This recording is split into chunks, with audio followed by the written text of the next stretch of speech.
जय। संत श्रवणी आचार्य भगवान विद्यासागर जी महाराज की, परम पूज्य गुणायतन प्रेता महामना मुनिलाल प्रमाण सागर जी महाराज की, परम पूज्य अरह सागर जी महाराज की, शाश्वत सिद्ध शिखर जी की। भव्यजनों, आज हम पुनः आचार्य भगवान विद्यासागर जी महाराज के परम प्रभावक शिष्य महामना मुनिराज प्रमाण सागर जी महाराज के श्री चरणों से जुड़ने जा रहे। हम गुरुदेव के श्री चरणों से संबद्ध हों, उसके पूर्व में पास चैनल एवं जनवाई चैनल तथा प्रमाणिक ऐप के माध्यम से दूर सुदूर अवस्थित सभी भव्यजनों का, सभी सुधी श्रावकों का अभिनंदन करता हूं, वंदन करता हूं। साथ ही प्रत्यक्षतः विराजमान सभी सुधी श्रावकों का वंदन करते हुए मैं चाहता हूं कि आप सब गुरुदेव के आशीर्वाद से अपने आप को अभिषिक्त करें। अतः मेरे साथ उच्चारें, नमोस्तु महर्षि, नमोस्तु महर्षि, नमोस्तु महर्षि। इस कार्यक्रम को गति प्रदान करूं उसके पूर्व हमारे बीच में आज श्रीमान सुनील कुमार जी जैन कनक सागर अजमेर से गुरुदेव की वंदनार्थ उपस्थित हुए हैं। सब परिवार में आए, गुरुदेव की अभिवंदना करें, आशीर्वाद प्राप्त करें और उनका सम्मान करने के लिए श्रीमान प्रेमचंद जी प्रेमी साहब एवं श्रीमान इंजीनियर नवेश चंद जी जैन श्रोमणी शिक्षक गुणायतन सतना से उपस्थित हों और उनका सम्मान करके गुणायतन के वैभव को आगे अभिवृद्धि प्रदान करें। आइए, इसके साथ ही हमारे बीच में श्रीमती राजुल जी जैन ट्रस्टी गुणायतन गुणाचंद करौली से हमारे बीच में हैं। वे आए, गुरुदेव की अभिवंदना करें, आशीर्वाद प्राप्त करें और उनका सम्मान करने के लिए श्रीमती लता जी गंगवाल एवं ब्रह्मचारिणी बहन शकुन दीदी आए, उनका सम्मान करके गुणायतन का यश संवर्धित करें।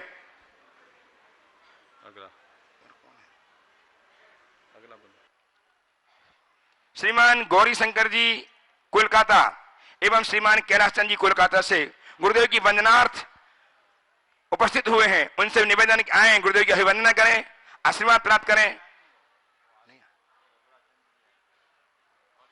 श्रीमान गौरी शंकर जी जैन कोलकाता एवं श्रीमान कैलाश चंद जैन कोलकाता से आए, गुरुदेव की अभिवंदना करें, आशीर्वाद प्राप्त करें। और नहीं आए, कानपुर से श्रीमान संदीप जी शोभा जी जैन श्रीमती परमेश्वर देवी के साथ उपस्थित हुए हैं। गुरुदेव की वंदनार्थ गुणायतन के ट्रस्टी वे आए, अभिवंदना करें, आशीर्वाद प्राप्त करें और इनका सम्मान करने के लिए दुबई से श्रीमान शैलेंद्र कुमार जी जैन ट्रस्टी गुणायतन एवं श्रीमान सुनील जी जैन CFO देहरादून ट्रस्टी गुणायतन वे आए और उनका सम्मान करके गुणायतन की यश को संवर्धित करें। नहीं है, लो कोई नहीं। चलिए, आज प्रथम प्रश्न के लिए मैं आमंत्रित कर रहा हूं श्रीमान कपूर चंद जी जैन संपादक जैन गजट गुवाहाटी। वे अपने परिवार के साथ उपस्थित हों और प्रश्न प्रस्तुत करके समाधान प्राप्त करें। तैयार हैं श्रीमान अरविंद कुमार जी श्रीमती किरण जी जैन बैंक वाले अयोध्या नगर भोपाल। परम पूज्य महामुनिराज प्रमाण सागर जी महाराज के चरणों में त्रिबार नमोस्तु निवेदन करता हूँ। परम पूज्य अरह सागर जी महाराज के चरणों में त्रिबार नमोस्तु निवेदन करता हूँ। महाराज श्री, कुछ दिन पहले मैं आचार्य अमरचंद्र द्वारा लिखित समय सार कलश का अध्ययन कर रहा था। उस ग्रंथ में पाप और पुण्य के बारे में एक बहुत ही विचित्र गाथा मैंने पढ़ी। उसके बारे में मुझे कुछ शंका हुई, तो मैं उसी शंका का समाधान आपसे चाहता हूँ। पहले मैं गाथा पढ़ के सुनाता हूँ आपको। उस गाथा में लिखा है, एको दुरात त्यजति मदिराम ब्राह्मणत्व अभिमानात्, एको दुरात त्यजति मदिराम ब्राह्मणत्व अभिमानात्, अन्य स्वयं अहमिति स्नाति नित्यम तयेव, दो अपि एतो उदरात निर्गतो शूद्रिकाया, शूद्रो अपि च भ्रमति संसारे जाति भेद भ्रमेण। गाथा में महाराज जी लिखा है कि एक शूद्र स्त्री के दो पुत्र पैदा हुए, एक साथ दो पुत्र पैदा हुए। एक पुत्र को ब्राह्मण ले गया और जिसको ब्राह्मण ले गया वह कहता था कि मैं तो ब्राह्मण हूं, मैं शराब को कैसे पी सकता हूं, मैं शराब को हाथ ही नहीं लगाऊंगा। और दूसरा जो शूद्र स्त्री के घर में रहता था वह दिन रात शराबी पीता रहता था, जैसे लगता हो कि शराब में स्नान कर रहा हो। दोनों ही ब्राह्मण, दोनों ही शूद्र थे, किंतु दोनों ही जाति भेद के भ्रम से संसार में भ्रमण कर रहे थे। एक तो बोलता था कि मैं ब्राह्मण हूँ, एक बोलता था कि मैं शूद्र हूँ, हालांकि दोनों ही शूद्र है। तो जो ब्राह्मण है उसको हम लोग कहते हैं, उसको महाराज जी कहता है वह पुण्य है, और जो शूद्र है वह पाप है। तो दोनों को ही एक शूद्र स्त्री के पुत्र बताए गए। तो महाराज श्री ये समझ में नहीं आया कि पाप और पुण्य एक साथ कैसे हो सकते हैं, जबकि हम पुण्य के कारण से ही हम मोक्ष में जा सकते हैं। पुण्य के कारण से ही अरिहंत भगवान बनते हैं। पुण्य फला अरिहंता बोलते हैं कि पुण्य फला अरिहंता, पुण्य के कारण से ही मुनि महाराज बनते हैं। तो पुण्य और पाप एक साथ एक ही शूद्र स्त्री के पुत्र शूद्र स्त्री के पुरुष वो भी कैसे हुए, मेरे समझ में नहीं आया। इसका समाधान कीजिए महाराज श्री। ओ, बहुत ही अच्छा सवाल आपने किया है, और इस संदर्भ में आप बैठ जाएं आराम से, नहीं बैठ जाएं। मेरे समझ में ये जो बात कही गई, यदि इसके पीछे छिपे आशय को हम समझ लें तो इस बात में कुछ भी असंगत नहीं, और इसके आशय को ठीक तरह से न समझने पर बड़ा गड़बड़ है। यहाँ एक शूद्र स्त्री के 2 पुत्र के रूप में पुण्य और पाप को निरूपित किया गया है। ये बात यथार्थ है कि पुण्य हो या पाप है तो दोनों कर्म, पुण्य भी कर्म है, पाप भी कर्म है, और कर्म विजाती है, सजाती नहीं। तो कर्म सामान्य की दृष्टि से देखा जाए तो पुण्य और पाप दोनों समान हैं, लेकिन जब हम विशेष को देखते हैं तो दोनों में काफी भिन्नता दिखाई पड़ती है। जिन अमृतचंद जी आचार्य का आपने उल्लेख किया, उन्होंने ही अपनी कृति तत्वार्थ सार में पुण्य और पाप का विश्लेषण करते हुए बड़ा अच्छा कथन किया है। उन्होंने लिखा, हेतु कार्य विशेषाभ्याम विशेष स्यात् पुण्य पापयो, हेतु शुभाशुभौ भावो कार्ये च सुखासुखे। हेतु और कार्य की भिन्नता से पुण्य और पाप में भिन्नता है। पुण्य और पाप का हेतु शुभ और अशुभ भाव है, और पुण्य और पाप का कार्य सुख और असुख है। ये दोनों अलग अलग है। पुण्य हमें भौतिक सुख प्रदान करता है, और पुण्य हमारे आत्म विकास में भी कारण है। पाप हमें आपत्तियों में डालता है, और वह हमारे आत्म गुणों का घातक भी है। सारे घातिया कर्म पाप है जो हमारे आत्म गुणों का घात करते हैं। विगत दिनों चूंकि इस वर्ष का चातुर्मास का पूरा प्रवचन आचार्य कुंद के वांग्मय पर चल रहा है, मैंने अपने प्रातः काल के प्रवचन में केवल पुण्य और पाप पर 2 सप्ताह व्याख्यान दिए, और उनमें विभिन्न पहलुओं का समावेश हमने किया। जिन लोगों को पुण्य और पाप के विषय में विशेष जानना है और जैन आगम के दृष्टिकोण को समझना है जीवन व्यवहार मूलक दृष्टि से, वो उनको सुन सकते हैं और उसका लाभ ले सकते हैं। संक्षेप में 4 बिंदुओं पर चर्चा करूंगा जो पुण्य और पाप के संदर्भ में बहुत जरूरी है। पुण्य पाप कर्म, पुण्य पाप बंध, पुण्य पाप क्रिया और पुण्य पाप फल। इन 4 बिंदुओं पर ध्यान दें। पुण्य पाप बंध है, पुण्य पाप कर्म। सबसे पहले पुण्य और पाप कर्म ये सामान्य है, क्योंकि दोनों कर्म है। पुण्य भी कर्म है, पाप भी कर्म है।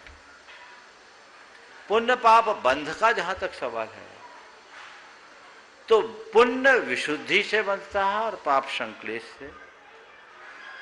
मोक्ष मार्ग उत्तरोत्तर भाव विशुद्धि का नाम है। हमारे गुणस्थानों की हमारे गुणस्थानों की विशुद्धि जो जो बढ़ती है,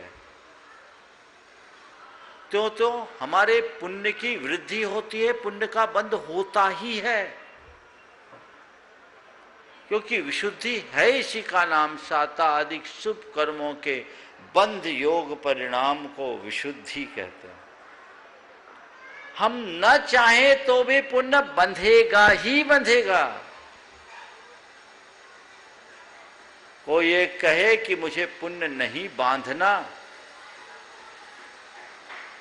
तो ये उसकी भूल है। तुम न चाहोगे तो भी पुण्य तो बंधेगा ही। छपक श्रेणी में आरूढ़ मुनिराज भी, जिन्हें अंतर मुहूर्त के उपरांत केवल ज्ञान होना है, वे भी हर पल उत्तरोत्तर अनंत गुनी विशुद्धि के बल पर पुण्य का बंध करते ही जाते हैं। और सर्वोत्कृष्ट पुण्य का बंध 10वें गुणस्थान के अंतिम समय में करते हैं, तब केवल ज्ञान होता है। तो पुण्य पाप बंध, विशुद्धि होगी, पुण्य बंधेगा, संक्लेश होगा, पाप कोई रोक नहीं सकता। और मोक्ष मार्ग में वो उपदेश विशुद्धि को अपनाने का है, संक्लेश से बचने का है ना। तो हम अपने आप को विशुद्ध बना ले, विशुद्धि से तो पुण्य बंधेगा, तो संक्लेश करके पाप बांध लो। हमें पुण्य नहीं चाहिए, ठीक है नहीं चाहिए, लेकिन वो आ रहा है, तुम उसकी तरफ देखो मत, वो आएगा, वो बंधेगा।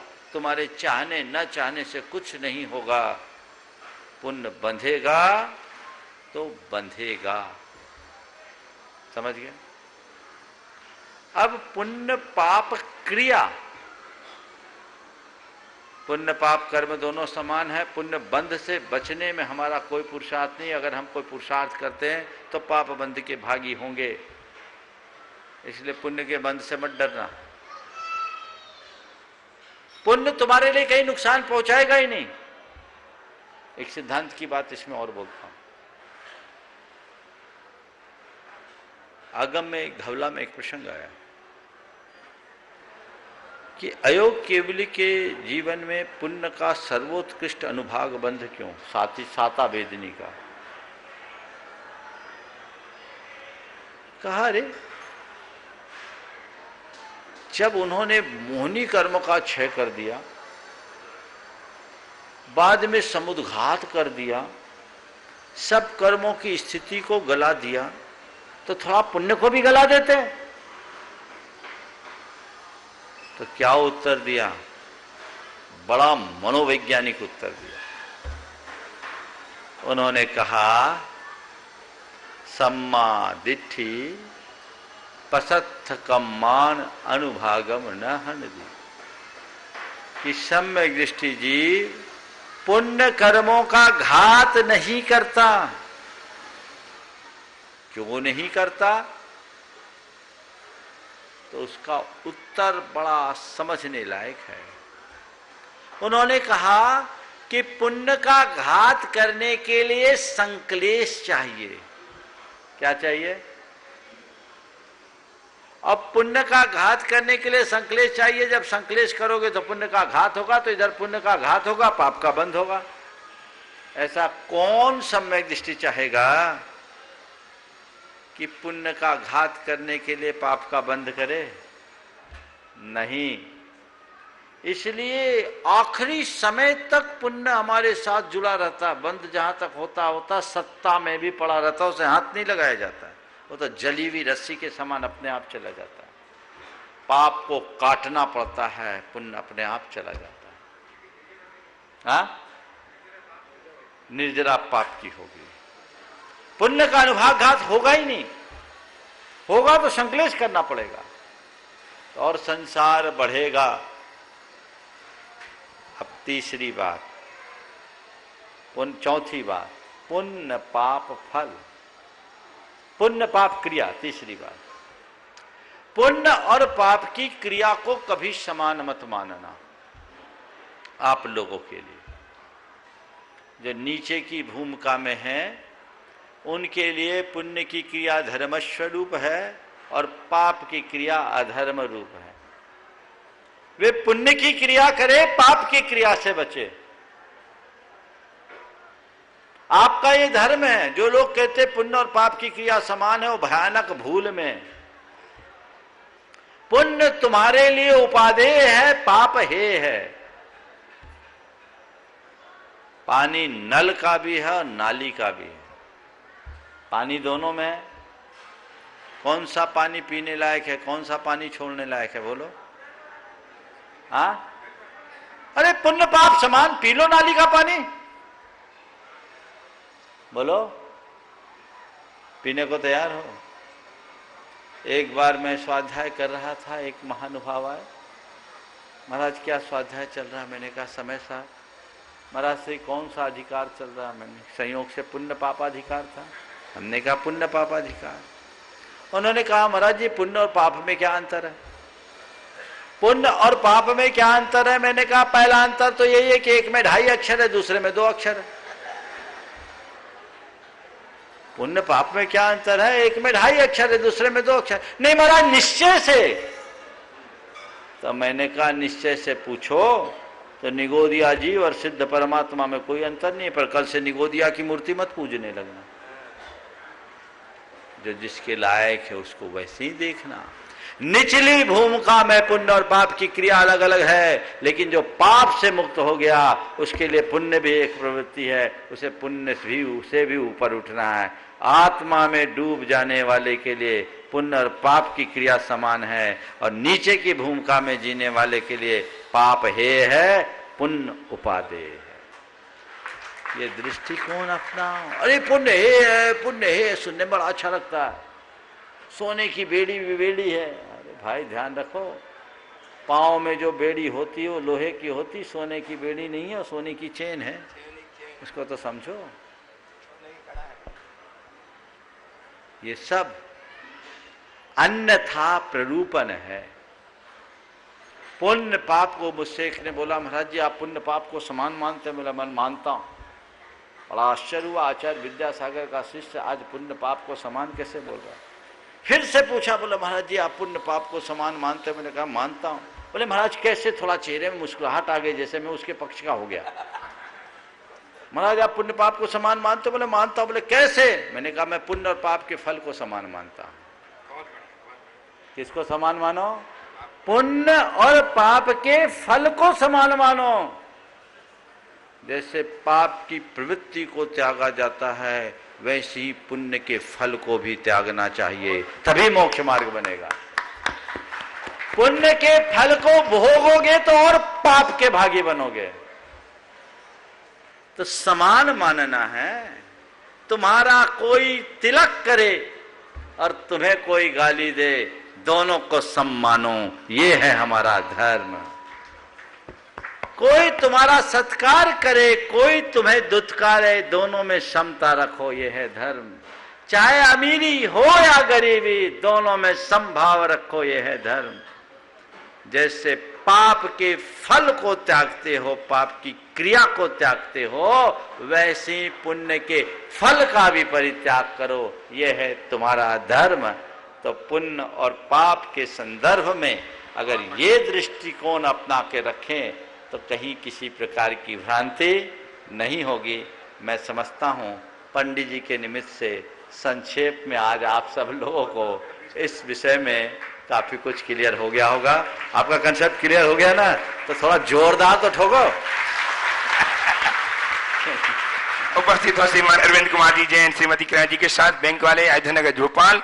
और जब तक अपना प्रश्न व्यक्त करें उसके बीच में हमारे बीच में श्रीमान गौरी शंकर जी कोलकाता से एवं श्रीमान कैलाश चंद जी जैन कोलकाता से उपस्थित हो चुके हुए आए। गुरुदेव की अभिवंदना करें, आशीर्वाद प्राप्त करें और उनका सम्मान स्वीकार करके गुणायतन के वैभव को संबोधित करें। आइए श्रीमान गौरी शंकर जी आप प्रश्न कीजिए। कैलाश चंद जी। गुरुवर द्वय के चरणों में बारंबार नमोस्तु नमोस्तु नमोस्तु। अरविंद भाई अरविंद जैन अयोध्यानगर भोपाल। गुरुवर मेरे को एक शंका छोटी सी है, प्रशंसा और आत्म प्रशंसा में मूलभूत अंतर क्या है और वो कौन होते हैं जो प्रशंसा से प्रभावित नहीं हो पाते हैं? प्रशंसा और आत्म प्रशंसा में क्या अंतर, और वह गुण क्या है जिससे हम, वह कौन है जो प्रशंसा से प्रभावित नहीं होते? देखिए किसी के गुणों का आख्यापन कोई दूसरा करे तो वो प्रशंसा है, और अपने गुणों का बखान हम अपने मुख से करें तो आत्म प्रशंसा है। पर के द्वारा की गई प्रशंसा यश है, और अपने मुंह से की गई अपनी प्रशंसा एक बड़ी दुर्बलता है।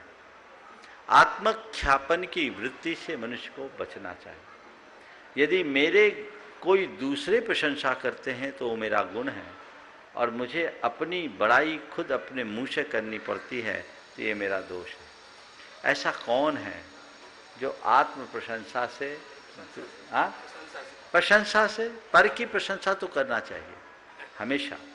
आत्म प्रशंसा से दूर कौन है? जो आत्म साधक है वो आत्म प्रशंसा से दूर रहते हैं। सब कुछ करते हुए भी कभी अपने मुंह से अपनी बात नहीं करते। उपस्थित हैं श्रीमान सुनील कुमार जी जैन कनक सागर, और सम्मान स्वीकार करें श्रीमान गौरी शंकर जी कोलकाता से, श्रीमान कैसे जी अपने परिवार के साथ आए और सम्मान स्वीकार करें। सम्मान करने के लिए उपस्थित हों श्रीमान सुनील जी CFO, श्रीमान शैलन जी जैन दुबई दिल्ली ट्रस्टी गुणायतन आए। श्रीमान संतोष जी चौधरी मालथौन से ट्रस्टी गुणायतन उपस्थित हैं, वे भी आए। गुरुदेव की अभिवंदना करें, आशीर्वाद प्राप्त करें और सम्मान स्वीकार करके गुणायतन की यश को संवर्धित करें। श्रीमान संतोष जी चौधरी मालथौन, हाँ आइए आइए। संतोष जी के सम्मान श्रीमान शरण जी और सुनील जी आप ही कर दीजिए। सुनील जी आइए। और सुनील जी जैन कनक सागर अजमेर, जिन्होंने अपने चातुर्मास के दौरान, अजमेर चातुर्मास के दौरान अपना सर्वस्व लगा दिया। तालियां बजाकर अभिनंदन करें श्रीमान सुनील कुमार जी जैन कनक सागर का। अजमेर से पूरी होटल को, अपनी होटल को धर्मशाला बना करके दे दिया जिन्होंने सुनील कुमार जी। ऐसे व्यक्तित्व आज यहाँ गुरुदेव के दर्शनार्थ पधारे हैं, इनका बहुत बहुत साधुवाद। सम्मान जल्दी, सवाल सवाल सम्मान तो हो गया इनका, सम्मान माइक दीजिए।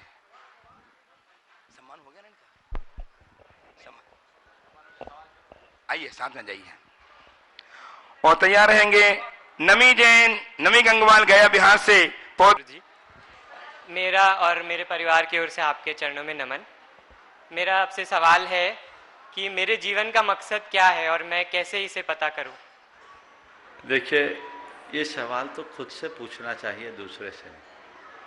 मैंने अपने जीवन के विषय में क्या सोच रखा है, मुझे वो देखना है। हर व्यक्ति का अपना अपना मकसद होता है, अपना अपना गोल होता है, और उसी को टारगेट बनाकर वो व्यक्ति चलता है।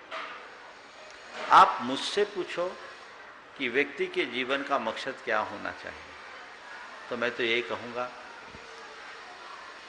कि हमें हमारे जीवन का एक ही मकसद रखना चाहिए, वो है जीवन की सार्थकता। अब सवाल है कि जीवन की सार्थकता हम किस में माने? जीवन की सार्थकता हम किस में माने? हर व्यक्ति अपने जीवन को सार्थक अलग अलग तरीके से मानता है। दुनिया में जीना, पढ़ लिख जाना, अच्छा नाम कमाना, अच्छा पैसा पाना, समाज में स्थान बना लेना, इसे ही लोग अपने जीवन की सार्थकता के रूप में देखते हैं।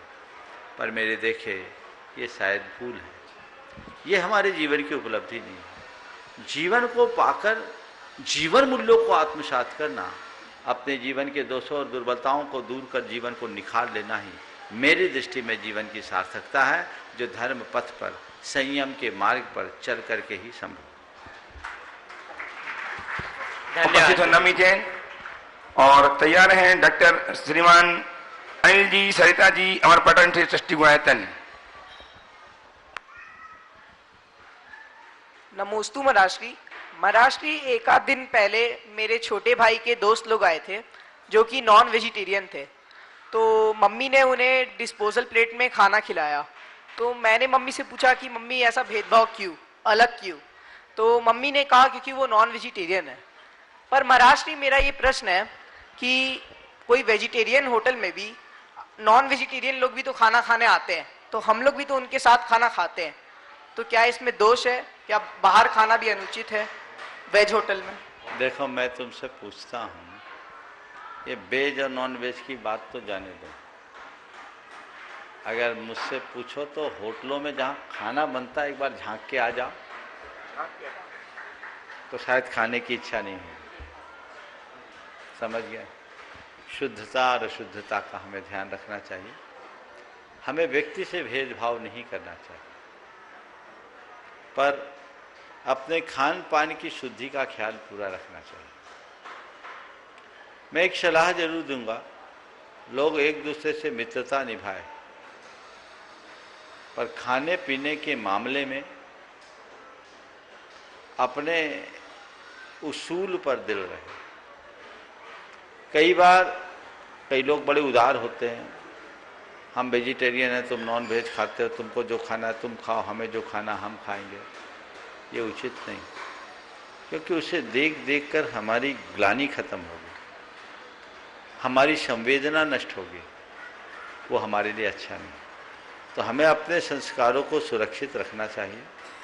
हो सकता है तेरी माँ तेरे सामने ये व्यवहार इसलिए की हो ताकि तुम अपने खाने पीने के प्रति ज़्यादा जवाबदार बन सको। क्योंकि एक बात समझ करके चलना, माँ का भाव हमेशा अपनी संतान को अच्छे मार्ग पर लगाने का होता है। अगर माँ थोड़ी लिबरल हो जाती, यहाँ है कि नहीं है?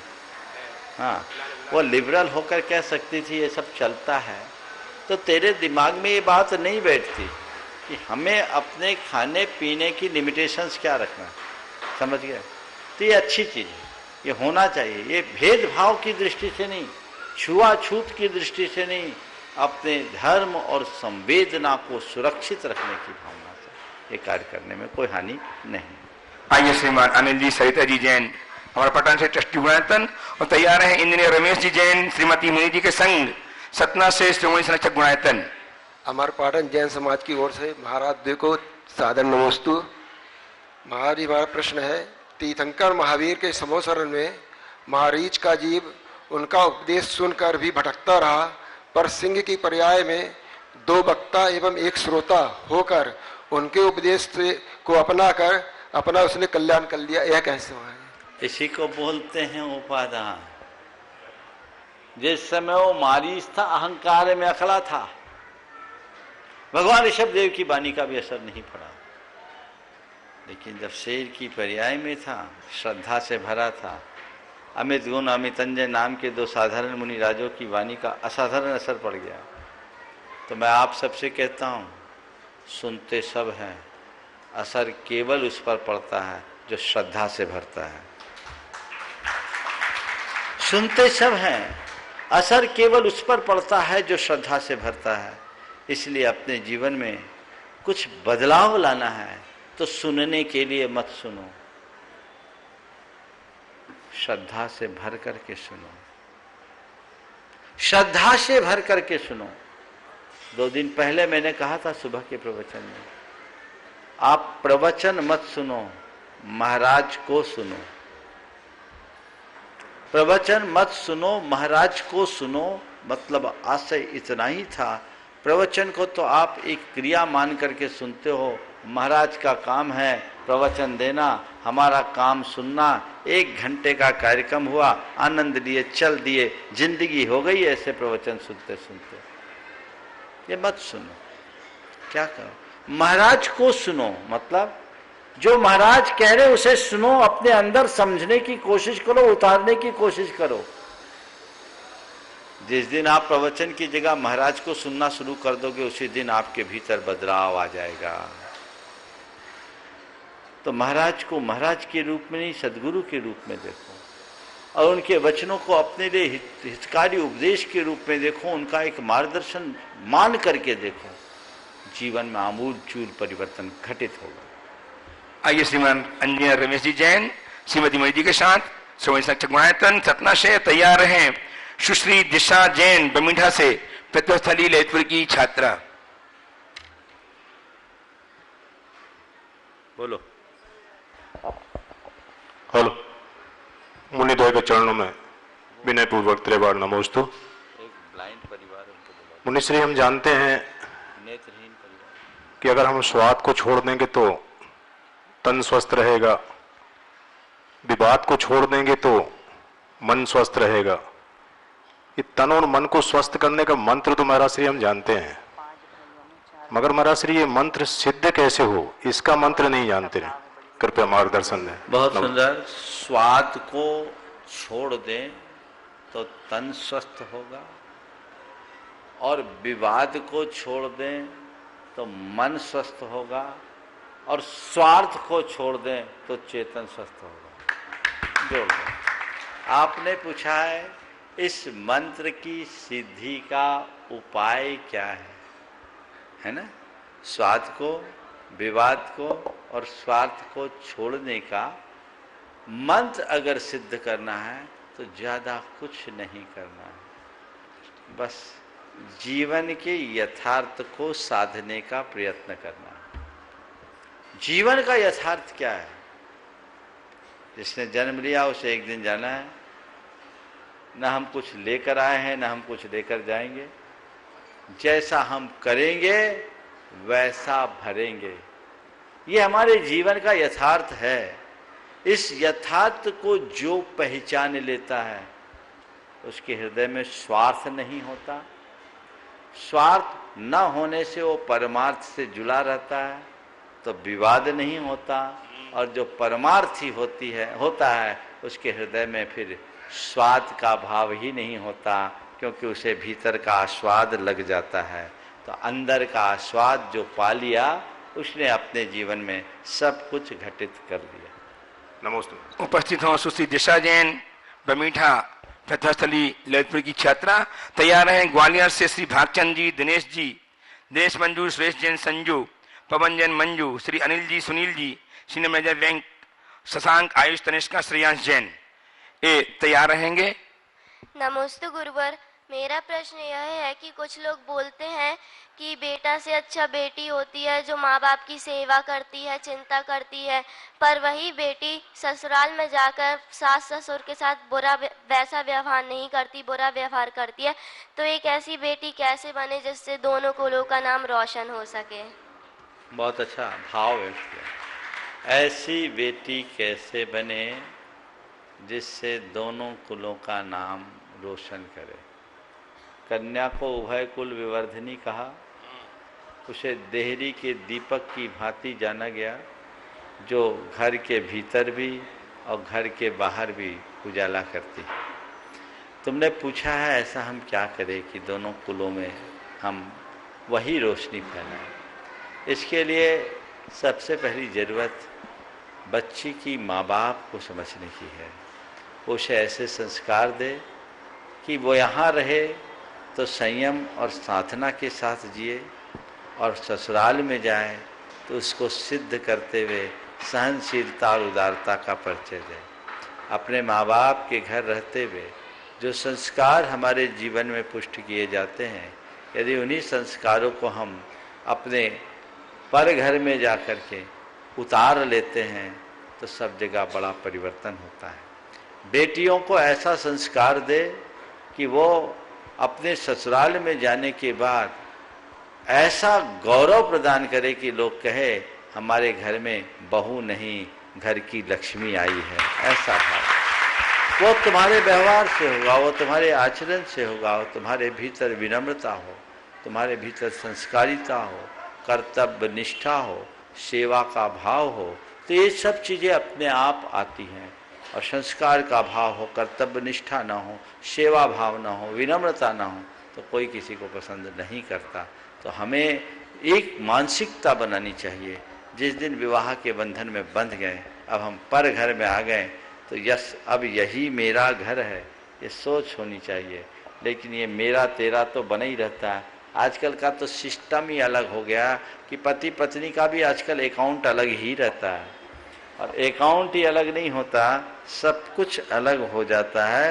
ये मेरे पापा हैं, ये तेरे पापा हैं, ये मेरी मम्मी है, ये तेरी मम्मी है। और जहाँ मेरा और ये तेरा होगा वहाँ तेरा मेरा तो चलता ही रहेगा, और जहाँ तेरे मेरा का खेल होगा उसे आप जानते हैं कि उसका नतीजा क्या होगा।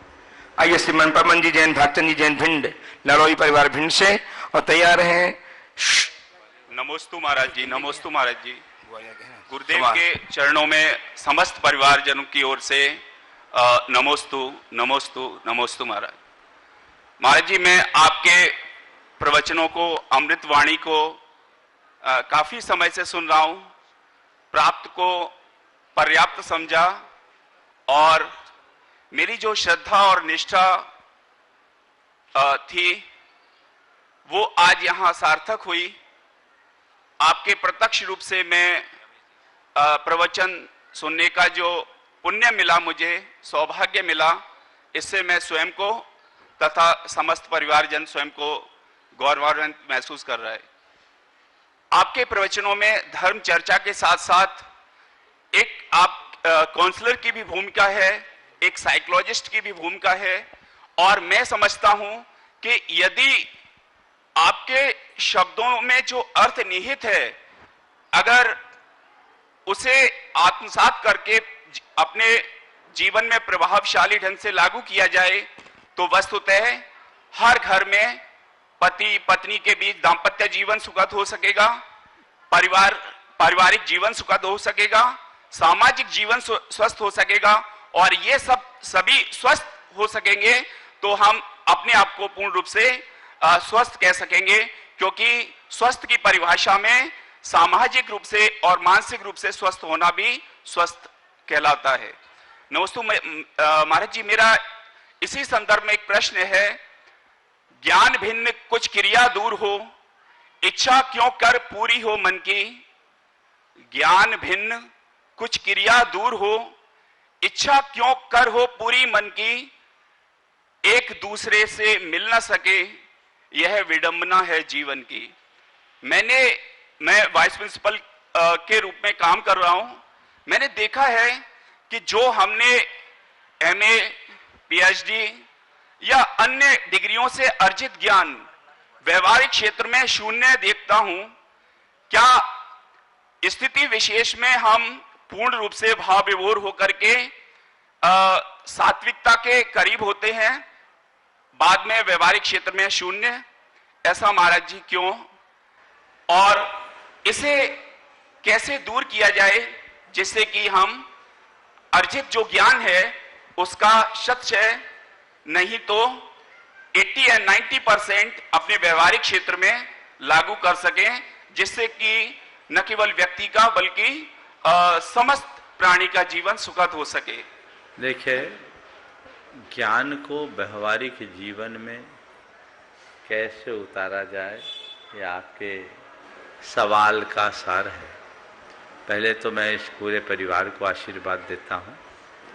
5 भाइयों का परिवार जो कहने को दृष्टि बाधित है, पर पूरा परिवार अंतर्दृष्टि से जुड़ा हुआ है।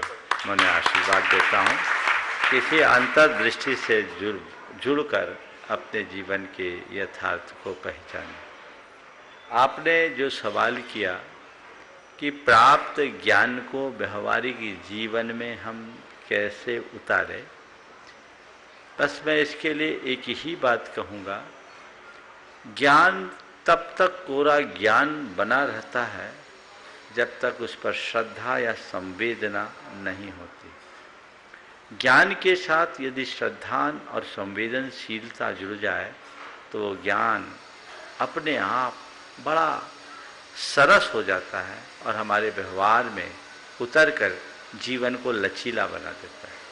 तो आज के युग में जो सबसे ज़्यादा गड़बड़ी हो रही है वो बौद्धिक विकास तो बहुत तेजी से हो रहा है, पर भावनात्मक विकास कम होता जा रहा है। भावनात्मक विकास के लिए श्रद्धा और संवेदना की आवश्यकता है। इसलिए हमें चाहिए कि हम व्यक्ति के भावनात्मक पक्ष को उभारने के लिए भी सचेष्ट रहें। जब तक हम ऐसा प्रयास नहीं करते तब तक अपने जीवन में कोई कारगर उपलब्धि नहीं हो सकती। इसलिए हमेशा भावनात्मक प्रयास के लिए सचेष्ट रहना चाहिए। उपस्थित हैं डॉक्टर मुकेश जी जैन कोलकाता से तैयार हैं। नमस्ते महाराज जी। नमस्ते महाराज। वंदना जी धर्मेश जी जैन पेंड्रा से तैयार रहेंगे। डॉक्टर मुकेश जी जैन कोलकाता उपस्थित हो और तैयार हैं वंदना जी धर्मेश जी जैन पेंड्रा रोड। सीखता कीजिए, पीछे दे दो जल्दी।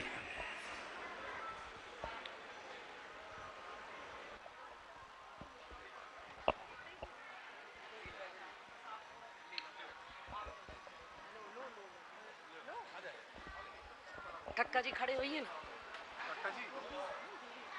बोलिए बोलिए। मुनिद्वय के चरणों में पूरे परिवार की ओर से, हम तीनों बहनों की ओर से बारंबार नमोस्तु नमोस्तु नमोस्तु।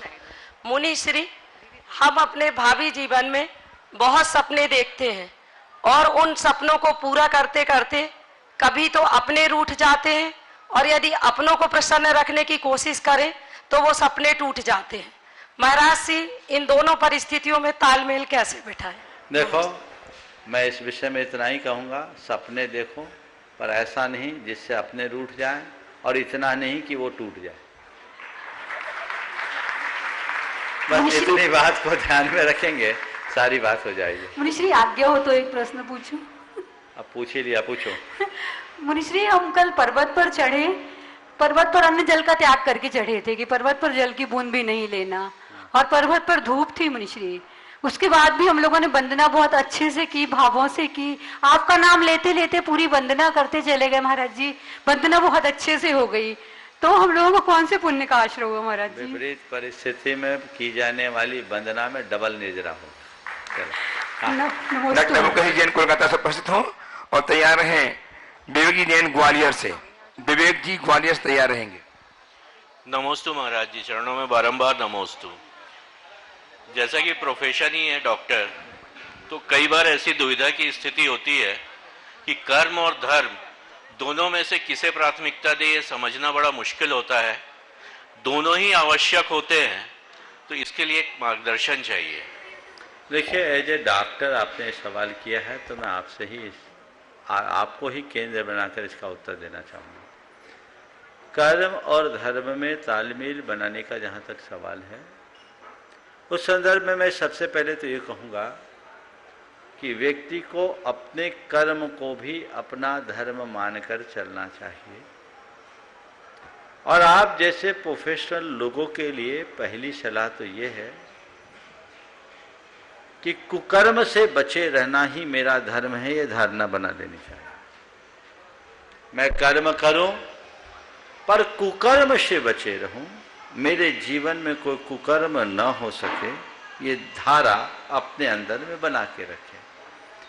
अब रहा सवाल, एक बार एक चिकित्सक ने ही मुझसे ऐसा सवाल किया कि महाराज जी, हम लोग दिन भर पेशेंट्स देखते हैं, मंदिर नहीं जा पाते हैं, कुछ नहीं कर पाते हैं, फिर हमारे लिए घरों में शिकायत होती है, आप तो धर्म नहीं करते, और मन में भी लगता है हम नहीं कर पाते, तो हम लोग क्या करें। मैंने उत्तर दिया था, कमरे में ये चर्चा आई थी। मैंने उनसे कहा कि देखिए, आप अगर आप डॉक्टर हैं तो आपका प्रोफेशन रिलेटेड जो धर्म है वो आप कीजिए, लेकिन यदि आप डॉक्टर होने के बाद यदि अपने डॉक्टरी के पेशे को करते हुए भी 8 दिन के लिए कहीं घूमने जाते हो, लोकल में कभी किसी रेस्तरां और किसी मॉल में भी जाते हो, कभी कोई मूवी देखने का मन बना करके जाते हो, तो अपना अस्पताल छोड़ के ही तो जाते हो। बोले हाँ, छोड़ के जाते हैं।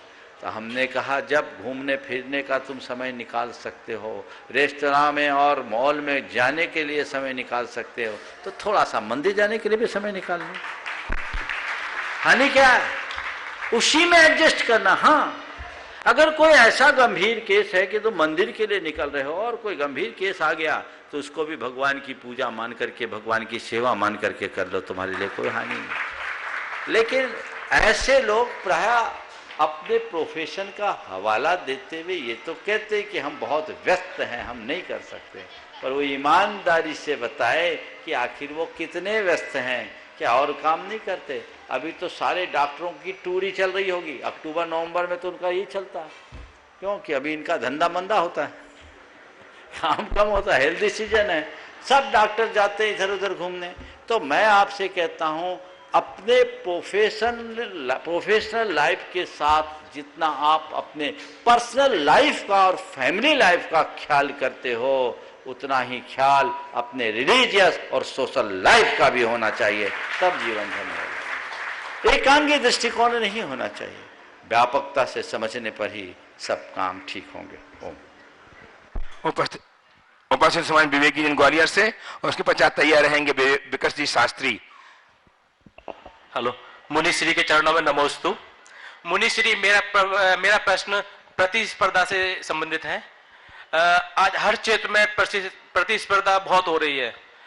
तो प्रतिस्पर्धा का लेवल क्या होना चाहिए महाराज श्री, और उसमें जो सफल हो जाते हैं और जो असफल रह जाते हैं उनके लिए क्या संदेश आपका है? प्रशस्त करें मेरा मार्ग। प्रतिस्पर्धा, प्रतियोगिता और प्रतिद्वंदिता, आज के इस दौर में ये सब चीजें आम हो गई। मैं आप सबसे कहूंगा, प्रतियोगिता या प्रतिस्पर्धा हो, प्रतिद्वंदिता ना हो। मैं आगे बढ़ूं इसमें कोई हानि नहीं है, पर मुझसे आगे कोई ना बढ़े ये अच्छी बात नहीं। आपने प्रतिस्पर्धा की जो सीमा रेखा खींचने की बात की है, मैं एक ही पंक्ति में कहूंगा, मैं अपनी पूरी ताकत लगाकर अपनी प्रगति करूं, पर कोई मुझसे आगे निकले तो परेशान ना हो। अगर इतना मनोभाव हम टिका के रख सकते हैं तो कोई हानि नहीं है, और यदि कोई दूसरे के निकलने से हमारे हृदय में जलन होती है तो बहुत खतरा है। आइए। नमोस्तु महाराज जी। महाराज जी, जब एक सामान्य श्रावक किसी परिस्थिति, विकट परिस्थिति में घिरता है तो कहते हैं दान करो, पूजा करो, त्याग करो, तो होता भी है कि हम उस समस्या से निकल आते हैं। लेकिन जब हमारे मुनि महाराज आर्य का जो 24 घंटे धर्म में लिप्त रहते हैं, 24 घंटे सिर्फ धर्म ध्यान में लगते हैं, तो जब उन पे विपद परिस्थिति आती है तो धर्म उनकी मदद करने क्यों नहीं आता? अभी जैसे अभी हमने वर्तमान में देखा कि हमारे युवा महाराज जी, आरिका माता जी इतनी बीमारियों से अचानक। आपने प्रश्न पूछा, अच्छी बात है, लेकिन प्रश्न तब पूछना चाहिए जब बुलाया जाए। दूसरे लोगों के लिए अतिक्रमण हो जाता है। मैं उत्तर आपका दे रहा हूं, पर आगे से और दूसरे लोग ध्यान रखें, है ना। इन लोगों के साथ दिक्कत होती है कि भैया जी हमारा तो नाम लिखा जाता है, आता ही नहीं है नंबर, तो थोड़ा ध्यान रखना है। बहुत अच्छा सवाल आपने किया, एक बार इनके सवाल के लिए तालियां बजा दें। मैं अनेक बार ये बात बोल चुका हूं कि धर्म हमारे संकटों को टालता नहीं है, धर्म हमें संकटों में संभालता है। कोई धर्म जब कर्म का तीव्र उदय होता है तो कुछ काम में नहीं आता। हम लोग तो ये बात रोज दोहराते, मणिमंत्र तंत्र बहु होई, मरते न बचावे कोई। हाँ, अगर एक व्यक्ति धर्मी है और उसके जीवन में संकट आया तो उसे कर्मोदय मानकर सहज भाव से स्वीकार लेता है, और अगर कोई अधर्मी है, अज्ञानी है, उसके जीवन में कोई विपत्ति आती है तो अंदर से टूट जाता है। धर्मी और अधर्मी का यही अंतर है, अधर्मी टूटता है और धर्मी और मजबूत होता है। इसलिए संयोग है, विधि का विधान है, कर्म का उदय है, ये बना है, बना रहता है, इसको लेकर के विचलित नहीं होना चाहिए। ये संयोग न जाने किसके किसके साथ क्या क्या कहर ढाया, इन सब बातों को देखकर हमारे हृदय में और धर्म श्रद्धान प्रगाढ़ होना चाहिए, वैराग्य भाव मजबूत होना चाहिए। धर्म का पहला मंत्र है, जीवन के उतार चढ़ाव में स्थिरता रखो। हम लोग ये दोहराते हैं, होकर सुख में मग्न न फूले, दुख में कभी न घबरावे, इष्ट वियोग अनिष्ट योग में सहनशीलता दिखलावे। ये धर्मी की पहचान है। हम इस धारा में आगे बढ़े।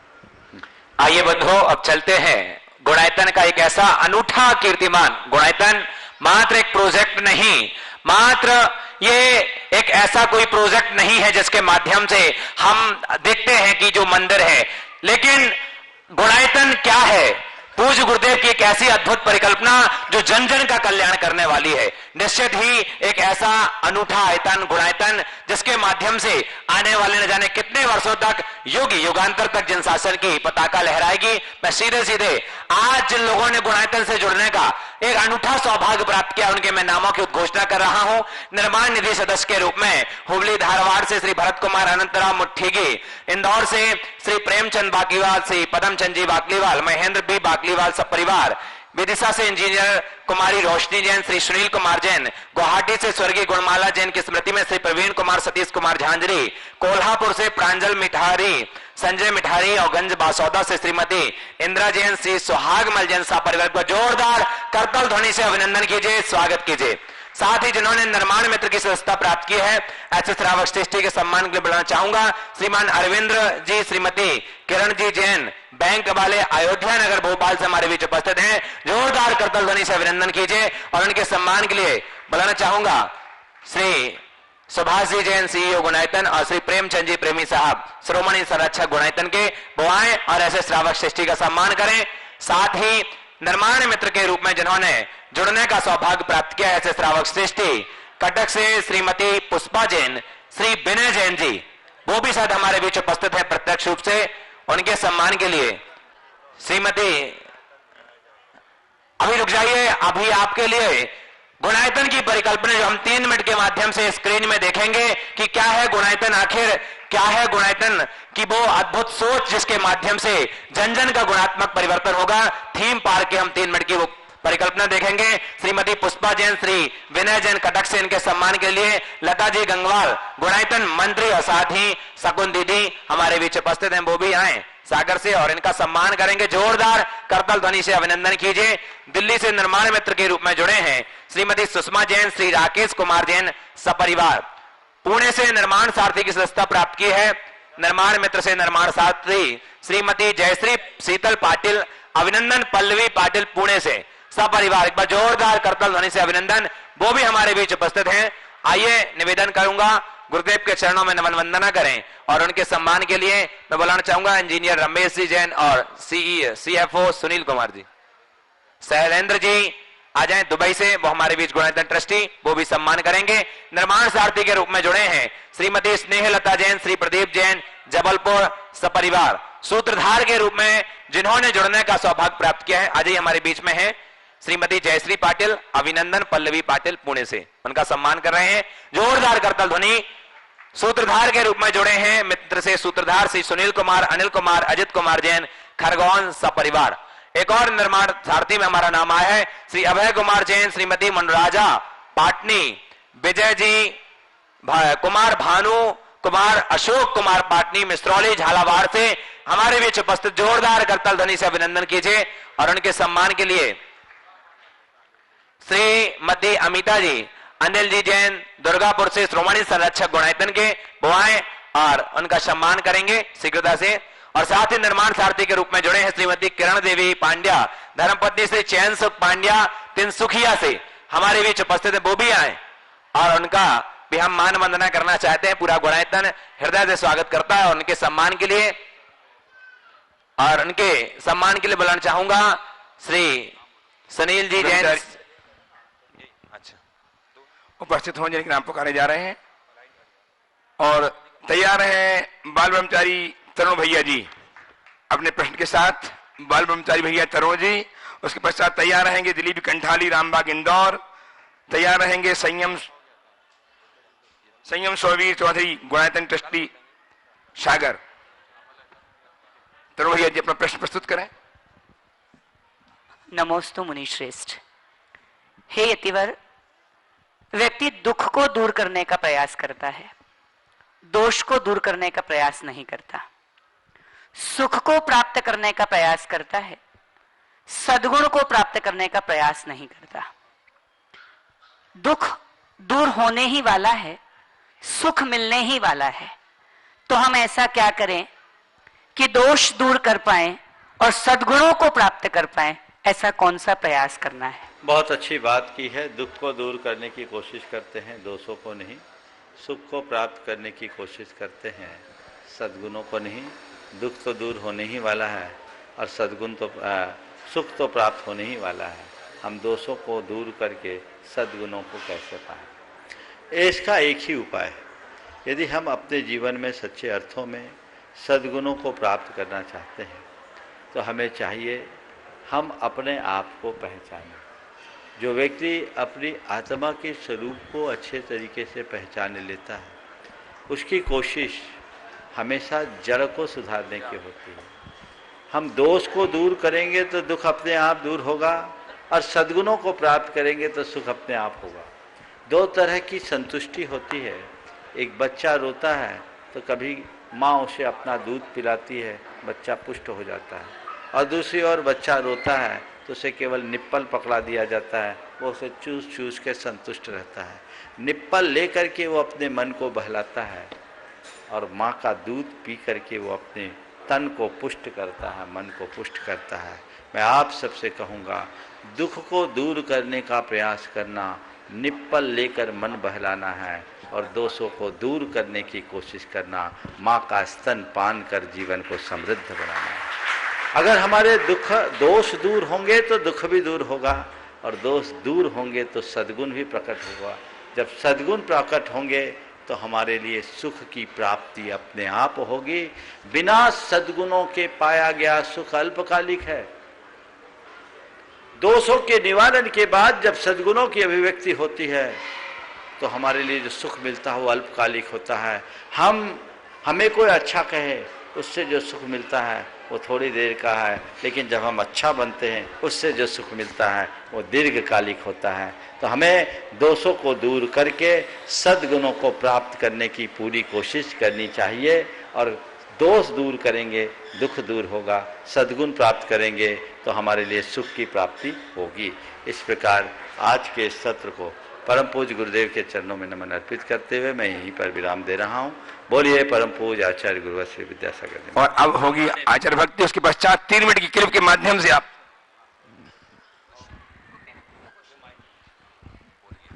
ओम। हमारे बीच उपस्थित हैं श्री अभय कुमार सिंह। नमोस्तु गुरुवर, नमोस्तु गुरुवर।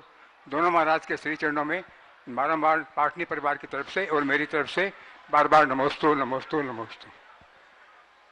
महाराज श्री, आज मेरा परम सौभाग्य है कि आज बहुत दिनों के बाद में आपका दर्शन करने का अवसर प्राप्त हुआ है। पहले हम कई बार प्रत्येक वर्ष ही आपका दर्शन करते थे। आपको निमंत्रण देने के लिए भी, गुवाहाटी आने के लिए भी आपको कई बार हम लोग आए थे यहाँ पर आने के लिए, किंतु हमारा दुर्भाग्य था कि आप गुवाहाटी नहीं आ सके। और हम आपका प्रवचन शंका समाधान प्रतिदिन नियमित रूप से देखते हैं, बहुत अच्छा लगता है।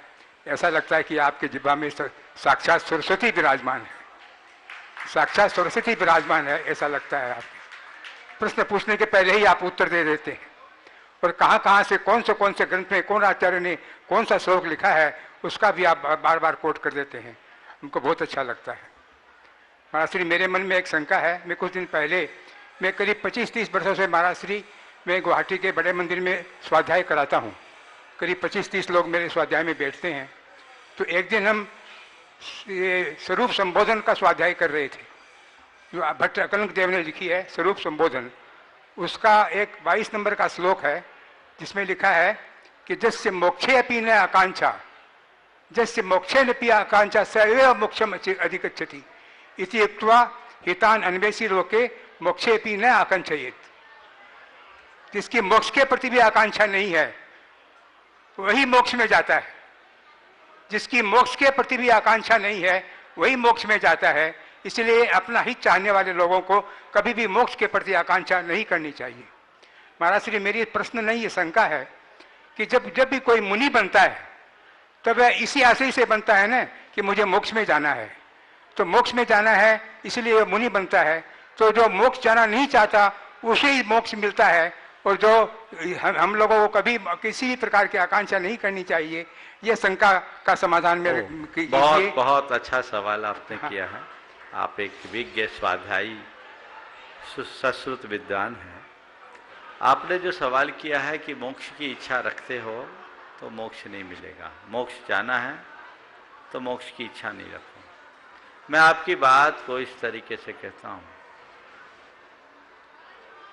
जिसके मन में मोक्ष की भी इच्छा है वो मोक्ष नहीं जा सकता।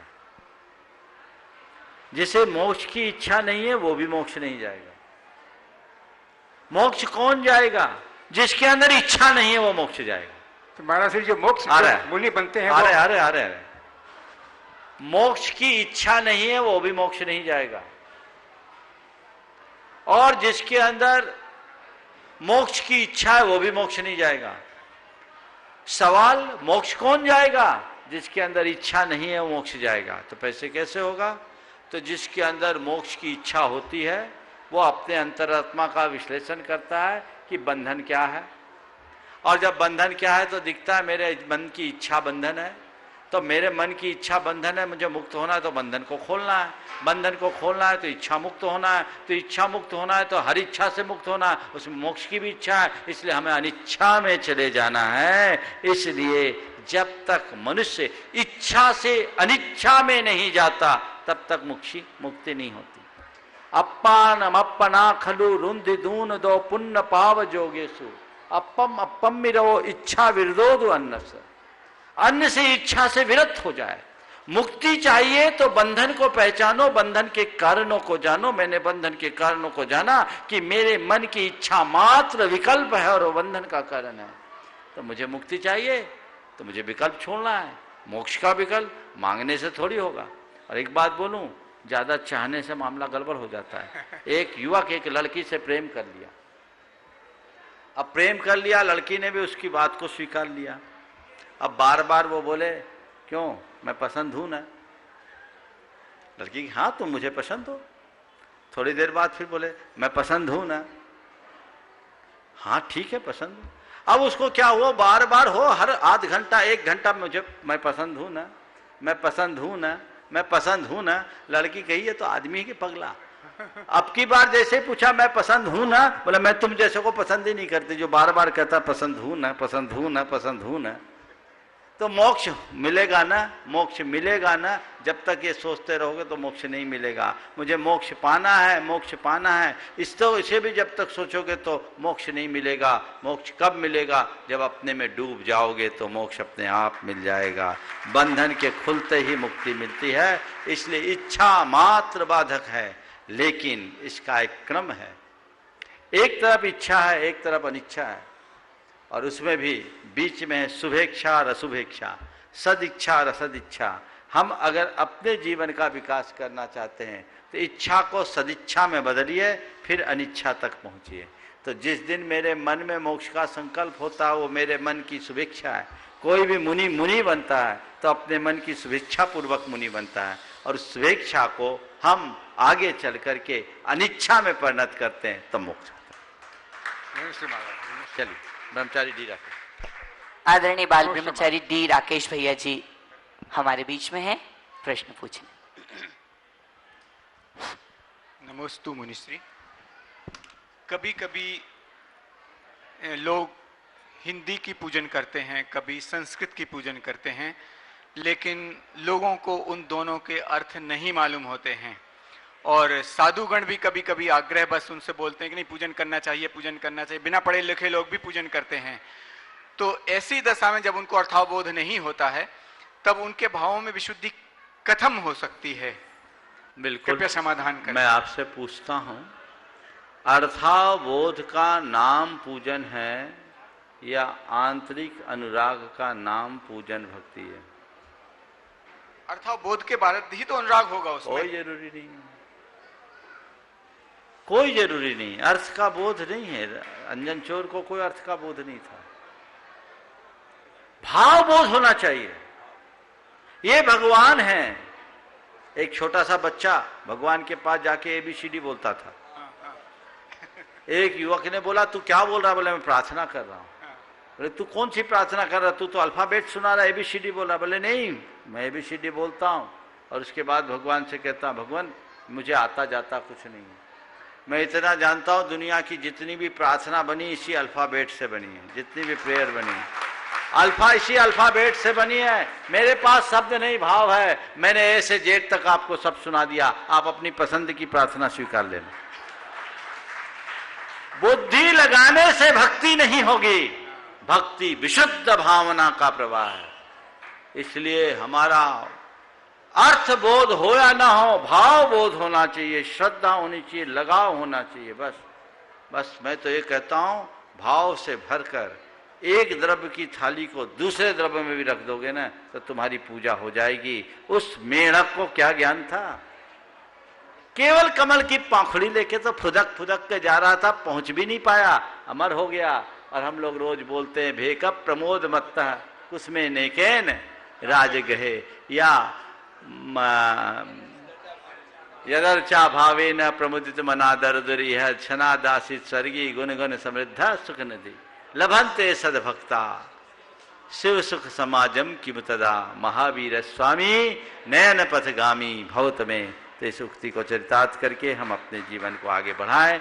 इस पुनीत भाव के साथ आज के इस सत्र को यहीं पर विराम।